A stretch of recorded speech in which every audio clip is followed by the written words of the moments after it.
Hi everyone, we're going to be looking at the front of a shirt today, and we're going to be concentrating on this front neck area. The issue that we're going to be looking at and the method to fix this, the solution, both applies to menswear and women's wear shirts. This is that sometimes you find that when you button the collar stand button and your first button, you find this puckering on the shirt placket.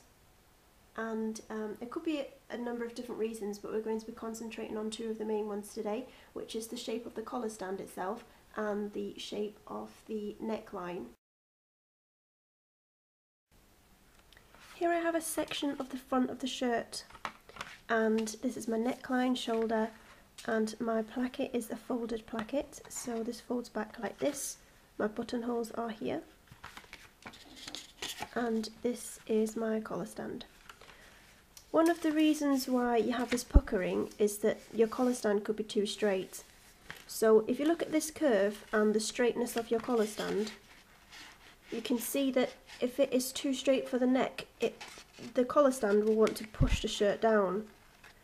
Your collar stand is probably fused and it's double layered and your shirt isn't, so it's going to be a little bit stronger than your shirt, so it will try and push the shirt down like this and straighten itself out, so you get this puckering.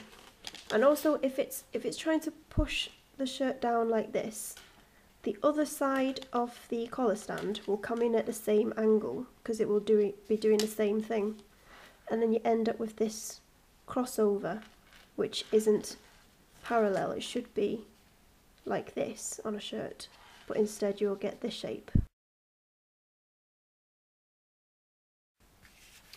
When you check the collar stand against your shirt, if your collar stand is too straight, you'll see that it stands up really straight away from the shirt, which means when it's sewn onto an actual shirt, your collar stand will come out of your neck and go forward too much. What it should be like, if your collar stand is a bit more curved, a bit more fixed, then it should sit closer to your neck at an angle.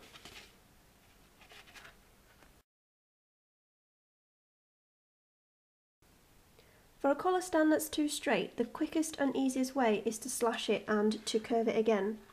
And where I'm going to slash it is going to be near the front, because this is the part that's too straight and it's affecting the front placket. So there's no point slashing near the neckline, the side or the back. And I'm going to do it a little bit away from the centre front. Slash it there. And I'm going to cut it all the way through. You can either make the top of the collar stand smaller to create the curve, or you can increase the bottom of the collar stand for the curve. Now I would close the top of it, because if you change the length at the top, it's only the collar that you have to reduce the length of. But if you increase the front, that means you have to make the whole front bigger, and it could spoil the balance of your shirt pattern.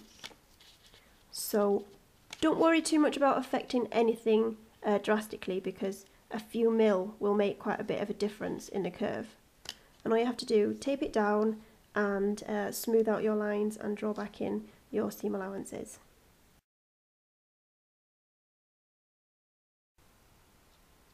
When you've decided how much you want to close your collar stand, let's say I want to do about 5mm, I'm going to keep this point the same and then just swing it in 5mm. That should be enough curve, but you do need to test it out yourself. And you're going to have to adjust your collar if you change the top edge.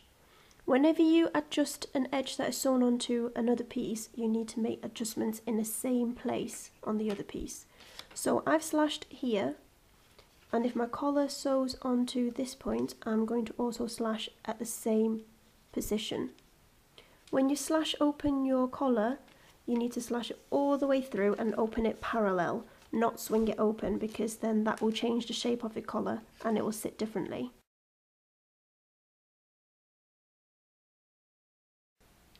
To show you the other reason why it does the puckering, I've drafted another front, and it's a little bit unfinished here because I'm going to show you how to fix it later on. So this is my front neckline, and you can see that from the centre front it's not square, which means that when you sew your collar stand on, your shirt is going to want to pull it down, and it will make this kind of angle on your collar stand, which means the same as the other issue, when the other collar stand comes in at the other side, it's going to have this crossover again.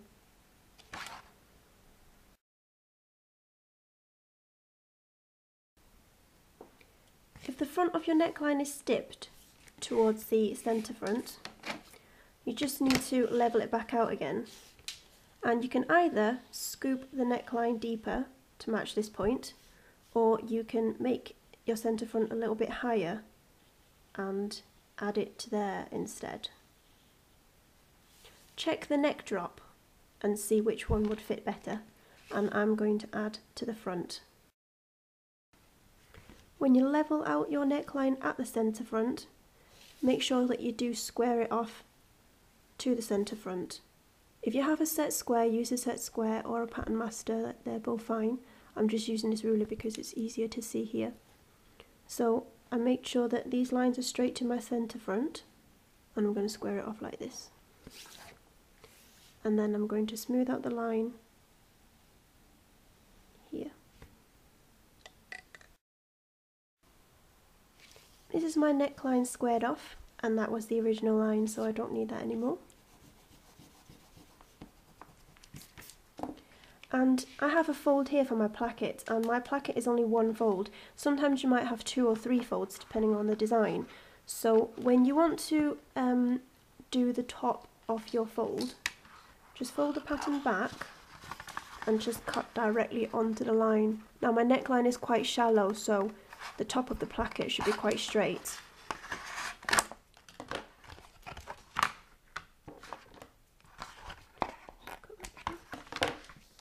So the top of my placket is the same as this side, as you can see.